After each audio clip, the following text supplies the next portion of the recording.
You're watching the New Stack Makers, a podcast for people who develop, deploy, and manage at-scale software. For more information and articles about at-scale technologies, please visit thenewstack.io. Now enjoy the show. Hello, world. I'm Chris Pirillo, hosting another conversation for the New Stack. And today I'm talking about a topic that I know just a little bit about, but I've actually been steeped in it, much like a tea leaf, for the past couple of years, whether or not I knew I was steeped in it. And so when given an opportunity to talk about the Fediverse and specifically underlying protocols like ActivityPub, I thought, okay, I know a little bit about this, enough to be dangerous, but to save the world from danger, I figured I would pull in someone who knows a heck of a lot more about this than I do. And so today I am joined by Evan Prodromou, who has a long history in working with, well, what today we might see as a more open social media experience. And so this is not brand new. Like, the idea of a federated social media experience for everybody is not new. Yeah. And I don't want to, step over, Evan's background at all. And so I wanted to toss it over to Evan. I only knew the work that Evan had done, way back when. Never really connected with Evan up and until recently when I had joined Mastodon, when the Twitter change of hands happened a couple years ago now. And I was like, dude, no, this isn't right. And people who recommended Mastodon, jumped over to Mastodon, started learning a little more. I'm like, okay, so Mastodon isn't the Fediverse, it's just a part of it. I'm like, oh, that's fascinating. Well, is Mastodon, it's not a protocol. Oh, it's built on ActivityPub. Oh, this is the way it should have been all along. Yeah. It's, in many ways, the pendulum's swinging back the other direction, because now we've become so accustomed to centralized social media platforms, these private social media platforms. And I don't want to necessarily name any names or call anybody out, but we've grown accustomed to going through centralized services, when now I feel more than ever there is a viable opportunity for a Fediverse to really take hold and potentially bring us into the future. So with that intro, Evan, could you just tell us a bit more about your background in relation to everything I just said, and why you're still doing it? That second part's a tougher question, Chris. The first thing I can tell you. I like throwing tough questions at the beginning. Just get them out of the way. That's good.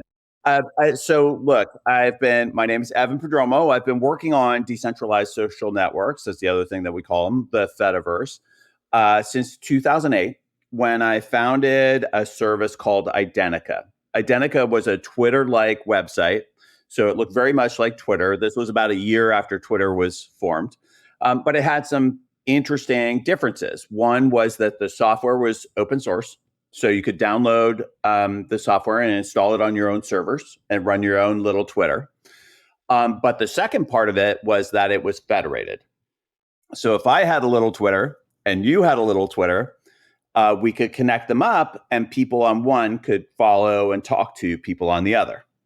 This was kind of unusual for social software at the time, but not that unusual for internet software. That's the way email works. It's the way the web kind of works, right? It's that we can have different servers and people can talk across those domains. And that's really the essence of the federated social web, right? So if you've got an email address and you know how to email other people, you're kind of 90% of the way there. But I've been doing this for 16 years now, since Identi.ca. After starting Identi.ca, I was the chair of the working group at the W3C. W3C, big standards organization that runs the web, and helped create ActivityPub. ActivityPub is the standard that we use for connecting different social networks. So I had built it Identi.ca on one standard, and now we have a new standard, ActivityPub, and that's what Mastodon uses, and it's a lot better. I'm one of the authors of the standard. There are 4 other authors: Christine Lemmer-Weber, Jessica Talon, Aaron Shepard, and Amy Guy, all of whom put a lot of work into the process. So I'm the fifth ranked, last one on the list. Yeah. So that's me. That's what I've been doing for the last 16 years. But you haven't given up. That's the thing, the tenacity, right? Throughout all of this, because I do remember signing up for an Identi.ca account. I can't remember if I did status.net. Yeah. But back then, a new social network launches, and I'm like, I'm in. Like, what is this? This is different. And I'm always fascinated with how this world kind of works. And certainly probably more so back then than today, because I, like billions, have grown accustomed to, well, let's face it, right? Back then it was what, a couple thousand of us using the internet. Right. Now Facebook exists, and Twitter to a certain degree still exists, or now it's X. Yeah. But I've kind of I had to shed what I loved about the old web and the old social platforms when centralized social media took hold, going through companies and private entities, and in many cases, or public. But ultimately, I feel I was able to get connected to the people that I wanted to get connected to, and then more people came online to get connected with. Sure. But when the Twitter shift happened, because shift happens, I think the world, or at least the people who had grown accustomed to centralized social media, kind of woke up to the idea, like, oh, maybe this wasn't the best idea, because we built up this audience, we built up this community on a platform that is a shadow of its former self. And so I feel this is where, again, your tenacity, in everybody who has worked on ActivityPub, certainly the protocol, paid off, because Mastodon had spun up already as a Twitter alternative. And again, to separate ActivityPub, the protocol, from Mastodon, a platform, like Twitter-esque platform. And that, again, is a part of a greater Fediverse. And you might be able to explain this better than I could, but the way that I kind of visualize the greater Fediverse is, well, Mastodon is Twitter, and then you've got, what is it, Pixafed, which would be like Flickr, right? If you remember Flickr, and all these other elements and components, like different, like a YouTube alternative, but it's all, again, connected using the ActivityPub protocol. So that's one way to think about it. And let me kind of back up for a second, because I think of it in a different way, which is that there's different communities out there, right? So like we've got one community, there's SFBA.social. It's a San Francisco Bay Area oriented social network. They use Mastodon, but there are other social networks that use PixelFed, or use PixelFed, the image sharing. There's PeerTube, which is like a YouTube clone. So we talk about like these different pieces of software connecting, but it's really about communities and people connecting, right? They're using the software to make it work. They're using it to create mechanisms to communicate with each other. But ultimately, what we're bringing together is people, right? The people are the network. I think that's the big thing that we're kind of making happen in the Fediverse. That was harder to do in some of the more siloed, centralized social networks. I think it's like, I think, you say like I've stuck with it for a while. I've definitely like been willing to quit many, many times. It's been tough. When I started Identi.ca, when I started the first network, there were literally hundreds of, social networks out there. High Five, Bebo, MySpace, right? They're all over the place. After about 5 years of some pretty brutal competition, that world had really, been whittled down to just a few, right? So Twitter, Facebook, like you mentioned, LinkedIn, YouTube, right? And those organizations have had less incentive to connect with each other than, they would have if there were hundreds or thousands of them. The other thing that's been really difficult over the last couple decades is there was a time when we used social networks a lot within enterprise social networks like Yammer, Social Text, et cetera. Those have largely disappeared and become enterprise chat, right? So Slack or Discord or Matrix. So again, like we've got these big teams. Again, we've had these like big changes in social networking, which has made it tough to make this system work. I think you're absolutely correct. The acquisition of Twitter by Elon Musk in 2022 really shook up what had become an ossified structure, right? It was this like everybody knew you did these kind of things on Instagram, these kind of things on Facebook. This is how Twitter worked. This is how YouTube worked. And it turned that all upside down, right? And people had to think, like, what do we want to have happen? But I think also people started to think, like, do we want to keep jumping from platform to platform, right? Like, maybe our platform should be our own. And I think that's really what the Fediverse is trying to do. Well, it seems to be, at least in my limited experience, because I've only been, I guess, using Mastodon for the past couple of years.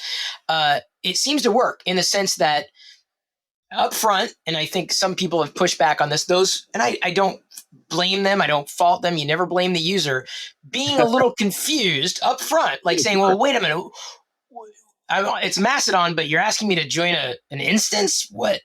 Yeah, what does that even mean? What's that about? So let's go ahead, and for those that may not be familiar with that part, could you better explain that? Because I do think that plays into the ActivityPub protocol and what makes it valuable. Absolutely. Yeah, so that's really like the essence of ActivityPub in the Fediverse, is that we have multiple services. We call them instances. It's a weird programmer term, but for some reason we decided to make it what we call our social networks. And each instance typically has a single domain, like mastodon.ca or hci.social. They'll have these domains that they're involved with, but they also have a community, right? It's got a group of people who manage that instance. They, talk to each other. They kind of deal with who can join that instance, who's not allowed to join. And it's a like little area on the internet. Now, some of them are going to be, so like there's one for MIT that is like just for MIT students. Very clear. If you're an MIT student, go to mastodon.mit.edu and you'll have a instance to use, right? Others like are put up by employers. So like, if you work at Mozilla, you go join the Mozilla social one, right? So that is a very straightforward thing too. But for a lot of us, our employer or our university hasn't set up a Mastodon instance yet. So you need to kind of find one that works for you. And that can be a little tough.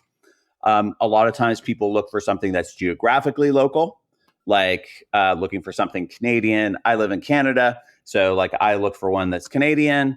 Other people might look for one that is associated with their work, right? So there is one for information security professionals. There's one for people who are fans of free and open source software, right? There's like all these different ones. There we go. So there's all these different ones that are associated around things that people are interested in, et cetera. So if your employer or your university doesn't already have an instance, like you do have to find one. Fortunately, it's not that hard. Every once in a while, people make a mistake, right? They join one that's actually a pretty tight-knit community, and they're like, this isn't for me, and so they need to move. The nice thing is that moving from one instance to another is pretty smooth. It's not too hard to do, and that's part of the Fediverse. And that's, okay, so that's what I feel is the crux of this conversation. Because to, juxtapose that against, your Twitter account. I mean, how many posts have you seen? Well, I abandoned 100,000 followers on Twitter and now I'm here. And it's not so much, the amount of followers you have. I believe it's the amount of engagement that you get. Yeah. And knowing that they could move from instance to instance, they're taking those relationships, the community, the people, if you will, with them. Yeah. Those connections move from instance to instance, right? And that is a dramatic departure from what we I guess, have grown accustomed to jumping from one silo to another. It's kind of surprising that we've put up with it for so long, right? Like, if we're talking about personal relationships, so these are your friends, your family, your like coworkers, it's like that's my relationships. Like, don't tell me I can't take those with me. Like, those are people I know and care about. But if you're a publisher, a broadcaster, you're someone who like kind of does this for a living, you've also built up that audience, right? And it's not easy. And then having someone say like, hey, yeah, if you leave our platform, you can't take your audience with you. It's like, that doesn't make sense. Like, that's my audience. So one of the really nice things about the Fediverse is, it's relatively painless. You have to find a new account. You have to say these accounts are connected, and then everybody kind of moves over, and it's invisible to your actual followers, right? It just happens. And all of a sudden you're just operating from somewhere else. So it's a really nice aspect. So one of the things that I think is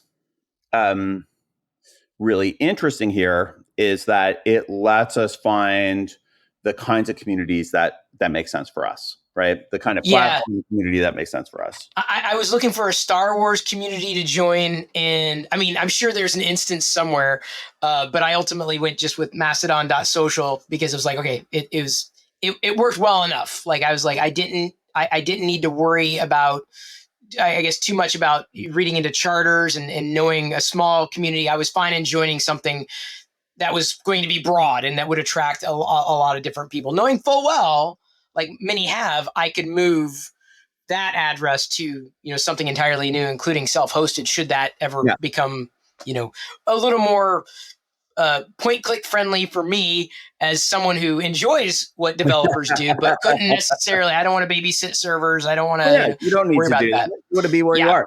Although you've given me a really good idea, I kind of want to reach out to like StarWars.com. Let's see if we get an instance set up. Hey, man, I think I tell you, the community it's scattered. After Twitter, that was I think in the history books that I feel was a fundamental shift of should have been, I should say, a fundamental shift in terms of where disturbance. Is that what you're trying? Hang on. So when I reached out to Evan, I said, this is what I want to talk about. I want to talk about the Fediverse and Activity Pub and all that. And I because we follow each other on Mastodon. I'm a huge Star Wars fan. And you said, would you say it's kind of like the Rebel Alliance? So I'm curious to know as I'm going to strip now, not completely, just what's on my head. I won't be able to hear you, but I'm going to put on a resistance helmet. So why would you say it's kind of like the Rebel Alliance? Well, yeah, for Star Wars fans, and sorry if I'm going to get a little Star Warsy here for folks, but like Star Wars fans, it's the Rebels are an alliance, right? They're a group of different organizations that come together. They connect in order to form a bigger society, right? And that's how the Rebel Alliance works. You've got student movement on this planet and this organization of trade leaders on the other planet, and they all work together in order to bring about change. And I think that's what we're doing on the Fediverse too, right? But I think that's a really great point there. That there are a lot of communities that were really shattered by those changes at Twitter, right? I know that Star Wars community was, but lots of other ones have been, and it's been hard for them to reconnect. What I hope is that instead of like all the people having to move somewhere in order to find their connections, instead we can make those connections across platforms, right? Like that community should find itself in different places, and I think we're gonna get there. I'm really so like. I'm gonna drop a little bit of I'm gonna jump ahead in the discussion. Because one of the things, so I talked a little bit about Identi.ca, which was based on open source software. We've talked a lot about Mastodon, which is also open source software, which means that people like download it, install it. They've got it running on their own services, right? Like on their own servers at Amazon or Azure or something like that. What has been really interesting over the last year has been the increasing presence of commercial social networks on the Fediverse, right? So some of these really big social networks are starting to publish into the Fediverse, and that's been just amazing. Well, it's amazing because it's adoption, right? And it's engagement. And I don't know if it's unspoken, but I feel one of, and this may get a little, mired in complexity, but to keep it simple, an instance in the Fediverse can defederate or be defederated or removed. Absolutely. Right. So you just because if someone spins up an instance, so I don't like, what they're doing over there, that if you're that instance doesn't like what another instance is doing, they could cut that connection entirely. Yeah, absolutely. So like on other social networks, you can block individual people, right? So you can say look, this Chris, his memes are driving me nuts and I'm going to just no longer, I don't want to see him anymore. But I could also say hey, this whole service, this whole community, it's not a healthy community, right? They're doing some things that don't make sense. And rather than block them one by one, we're just going to block the whole server. They're not acting nicely. Let's just say that. Right. Yeah. So that's an option within the Fediverse. You don't have to you get to choose who you interact with. And you can say, I don't want to interact with folks who aren't going to be nice, basically. So I think that that's actually a pretty powerful thing. And it is something that's really interesting. I did want to I'm going to switch back to commercials for a second. Please. I Absolutely. Yeah. Yeah. Keep going because I know where we're going with this. Okay, good. So we've seen probably one of the big ones this year was Automatic. The publishers of WordPress enabled their Activity Pub plugin by default on all WordPress blogs. WordPress.com. If you've got a WordPress.com blog, you can publish into the Fediverse. Really exciting, right? You have your own little community. All your comments come from the Fediverse. All your posts go out to the Fediverse. So that's a really neat part. Also, Flipboard, which is a kind of magazine creation platform, they're now publishing onto the Fediverse. So they have hundreds of publishers that are putting out all their content onto the Fediverse. You can comment, you can and reply. So that's a really, actually a very interesting platform. But I think one of the ones that is turning into a really big issue on the Fediverse, but also a big opportunity, is Threads. Yeah. Yeah. Keep going. I know where I knew you were going. I knew you were going there, and I was waiting. I was like, dude, we're gonna get there. Yeah. So let me go ahead. So one of the things that has been a super big surprise in the Fediverse, like I said, a lot of small services. We're starting to see medium-sized services. WordPress is pretty big. Flipboard's pretty big, but we're starting to see Mozilla has a service now, right? We're starting to move kind of up the tech. What would I call that? Food pyramid, right?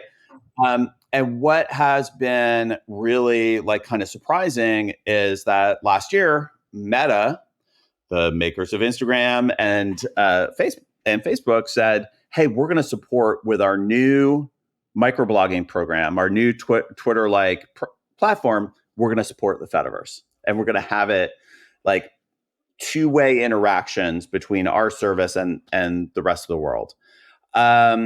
It has been not entirely without controversy on the Fediverse. There are some people who are really excited about it. Some people who are this sounds sketchy. That's not what we expected. And, all kinds of ideas in between. I think one of the things that's been really great is that for those people who are I don't trust this doesn't work for me. I don't want to have a Facebook project connecting to me. They can just defederate, right? They can just say, hey, look, that's not going to work for our community. And I think that's kind of cool. So we've been able to say hey, who's okay with this? Who isn't okay with this? We kind of worked out a system that everybody gets a chance to kind of set their own comfort level. But, the Threads thing is really amazing. Threads, Threads launched last year. They went to 100 million people faster than any other product. on the internet. So pretty astounding stuff. And then they've also done a lot of growth since then. They have been integrating with the Fediverse over the last year. They've been adding new features, and they currently have a one-way integration, which means that people on Threads can set a flag that says publish my stuff into the Fediverse. And when they post a picture or a text, it goes out to the rest of the world. And people on Mastodon or WordPress or anywhere else can like follow them and get followed back. That's can follow them, but not get followed back. Right, not yet. It's one way. Yeah, so it's one way right now. That has been really like successful. A lot of people really found it very smooth. I thought it was really cool when the president of the United States joined the Fediverse through Threads, POTUS at threads.net. That's been really cool. I think the next step is actually getting that two-way interaction going. And that's going to be something that I think is coming later in this year. But it's a really interesting process seeing it. I mean, I think nobody expected the biggest social network in the world to be like, hey, we want to share customers and users with the rest of the world. I think I don't know if it was strategic necessarily. I don't think it was altruistic. I'm obviously not Mosseri, right? I'm not, I know nothing about the inner workings of Meta, but keeps them ahead of regulation. Like, wait, you launched another thing and it's like, what is going on with this? Well, now they can say, oh, well, we're actually connected to the Fediverse, meaning people can take their followers and move them elsewhere, right? They can, they've got that portability. And I actually love because I've been bullish on both, well, at least using Mastodon and at a larger level, the Fediverse, but also bullish on Threads for different reasons. Threads, I feel, is a far more palatable experience for someone who, may want that portability, but doesn't want to have to choose an instance. Well, now they don't, with that, again, that two-way integration that would eventually come, theoretically, we don't know. That's, I'd assume, the plan. They would have portability. They would be existing fully within the Fediverse. And it's Threads made a very quick, as much as Mastodon moved the needle for me, Threads was pretty much, that was it. I was like, okay, this is I really like what's going on with it. A lot of the people that I couldn't bring over to Mastodon, they just weren't interested. They were confused or whatever. Sure. But I knew the value. I knew the underlying value of what the Fediverse, the promise of the Fediverse was. Understanding enough about how, not necessarily how the protocol worked, but why the protocol existed. And in the function of having the ability to basically craft or have someone craft for you the experience that you want, to the point where I'll see every so often on Threads, someone say, oh, Threads is great, but just wait until they start serving ads. I'm like, well, actually, when that happens, you can just, with Fediverse integration, just bring your stuff over. And then you don't have to worry about an algorithm. You don't have to worry about, ads. You don't have to worry about being tracked. So it's like, it is an interesting play, I think, but it also is, I feel, another, I guess, feather in Meta's cap to be able to say, well, this is not Twitter. Twitter isn't that. Yeah. So that's gigantic. I cannot understate enough just how huge it was, and I think you pretty much you put a fine point on how big it was. The fact that arguably, like the biggest silo on the planet, or series of silos, Facebook is adopting something of those. So that's my theory. I don't know if you have a different working theory as to why they made the decision. Honestly, so I have that first theory that you have is very much mine, is that regulation, et cetera, like they are able to say, hey, look, nobody's locked in here. You can move somewhere else. It's an open market, right? Like we're not in a monopolistic system. And I think that's great for them. I think the other one is, I don't know, you've probably seen it on like on CNN or something. Like Mark Zuckerberg has to go to Capitol Hill every like year or two and go sit there while people tell him like, hey, why am I shadow banned? Like, why can't my followers follow me? And like, it gives them an opportunity to say like, hey, if Facebook isn't for you and if Threads isn't for you, there's another place out there, right? Like you can move on, take your followers, etc. And I think that that's a pretty good mechanism for them. One of the things that's been kind of surprising, like we all heard that this was coming, but like Mark Zuckerberg, Adam Mosseri, head of Instagram, right? They're out there saying, we are doing this. We are committed to it. We're going to have it work two-way, and we're going to let you move to other services, right? That's been really incredible. They've been really out front saying this is happening, not hedging. It's not an experiment. Like it is essential to what they're doing with Threads. But I wanted to talk a little bit, because you talked a little bit about the ads, that you could swing it towards the other direction, which is that there are a lot of people who produce, content on the internet for a living, right? And they depend on these platforms. This platform gives you this much ad revenue up to this level, right? And I'll give my other Star Wars quote, right? Like, I'm going to change the deal. Pray I don't change it any further. If YouTube decides that they're going to change how content creators are paid, or whether they're allowed to be paid at all, you can migrate. You can go somewhere else where the terms are better for you. So I think both for people who are like connecting with friends and family or following a lot of content creators, as well as for content creators, this level of choice really changes the game, right? It lets you kind of keep your audience, but move to a platform that makes more sense for your business. It's, I realize people can be resistant to change, but some people haven't moved from where they were, but I feel like the levels of engagement that I find, even with fewer followers on one platform or another, including, Mastodon, where discovery is different because there is no algorithm. You kind of have to figure out, do what you need to do. And I'm fine with doing that. I'm fine with finding new people, connecting with different people. And some people are just like, no, I want to just stay connected to the people that I always knew. Yeah. But it just feels to me that, it's never been more important as we talk about audiences and our community and the connections we make to not make the same mistake again, where an algorithm changes or a company changes its policy and rips the rug out from underneath you. Publishers getting stung left and right. I mean, how many times have you seen that in the headlines? Well, but they don't have to fight anymore. The fight is not over, but what, I guess, and we can start winding down here, but what do you think, if it hasn't happened already, is a tipping point that is going to better bring the world to understand or make more accessible the idea of the Fediverse? Yeah, that's a super good question, right? So my expectation is that when Threads joins the Fediverse, depending on how many people, sign up and enable Fediverse connectivity, because it's opt-in on Threads, I'm probably going to expect somewhere around 50 million new people, adding that on to the 10 to 20 million people, depending on how you count, right? That's a big amount of people. Once we start moving towards like 100 million people, that starts getting bigger than most of the big social networks, right?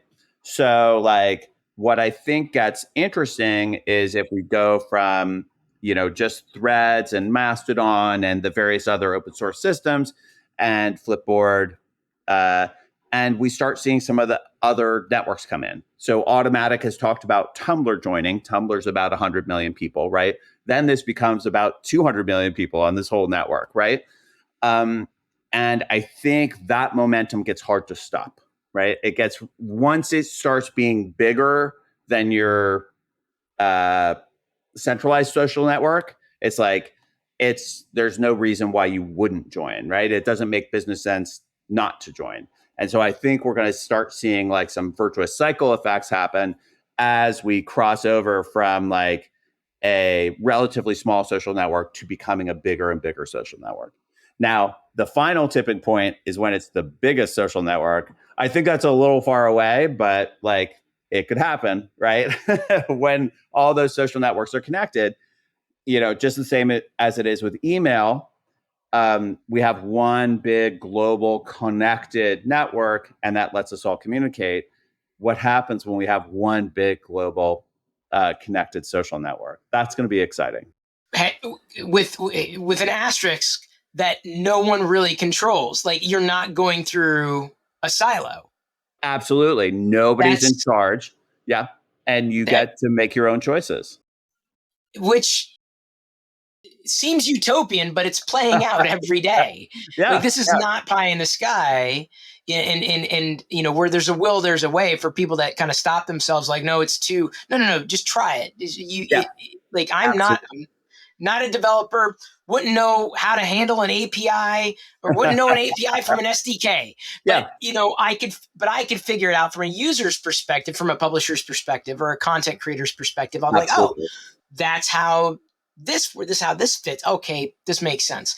So I don't know, if there's anything that you might recommend for people that are ActivityPub curious or Fediverse curious, apart from just diving in. Yeah. So the first thing is, if you already have an Instagram account, sign up for Threads, you're there, right? It takes only a few minutes and you're on the Fediverse. That is a really nice first step for a lot of people. Another option is using a public Mastodon service. So join mastodon.org, JOIN, join mastodon.org, not John Mastodon. Not John. Join mastodon.org. They have a whole list of services that are open for joining, and you can find an instance that works for you and join up. Now, that takes a little bit more work. It's a little bit harder to find your people, but it can also be very rewarding to do that. And then, the last step, if people are really interested in it, is think about finding a community or organization that you're already in. Maybe it's a club, maybe it's your university, maybe it's your employer, and think hey, maybe we should have a presence on the Fediverse too. Mastodon is open source software. It's relatively easy to run. It's not that hard. And you can start having a presence on the Fediverse as the community that already exists. And those can be really, really nice too. See, I can't help but feel it's, again, the pendulum's swinging back to the way it was in the beginning. It seems that way, right? Where pre-social media, right? It just seems that there were more open connections. You could have your blog over there and connect that way. And, it wasn't, you controlled it. And it feels like that all over again. And who knows, maybe the pendulum will swing back the other direction. But I feel this is the future of social media. Yeah. One thing that I think is really interesting is for people who are innovators, right? So they're in a startup, they're doing new software, maybe they're in a group in a big company that's starting a new product, and they're thinking oh, we're going to start a new social network product, right? And they have to start with 0 people on it, right? And get that to a big enough number that it's worthwhile for their users to participate. This is really hard. Going from 0 users to 1 million users, right? When it's actually pretty exciting. So hard to do. But you don't have to, because there's already this network with tens of millions of people on it. And all you have to do is open up your door and say, we've got the content, we've got the functionality, features, and you start off with 10 million or soon 100 million potential customers instead of 0. And I think that's going to be a big thing too. So all the new networks, it's really going to be hard to justify starting without having Fediverse built right in. If I didn't say it, I am very grateful for your interest and experience and work that you put in over the years that have brought us to this point, because I've felt this as an independent. It's been long overdue. This conversation certainly, but the idea that something like this exists, but we wouldn't be talking about this had things not happened, way back when. And I certainly wouldn't be talking to you about where we are today had you not done what you did before. So thank you. We were really lucky to be there to kind of pick up the slack. But Chris, this has been such a fun conversation. Please invite me back anytime you want to talk about Activity Puff, because this has been a lot of fun. I can make the pitch. We'll figure out an angle, I'm sure. All right. So anyway, Evan, thank you once again. Absolutely. I appreciate you joining. All right. Talk to you soon. Thank you. If you like this video, please give us a thumbs up. And if you'd like to see more videos like this, you can always subscribe to our YouTube channel. We're on all the major social media platforms. You can always find us at thenewstack.io. We hope to see you soon.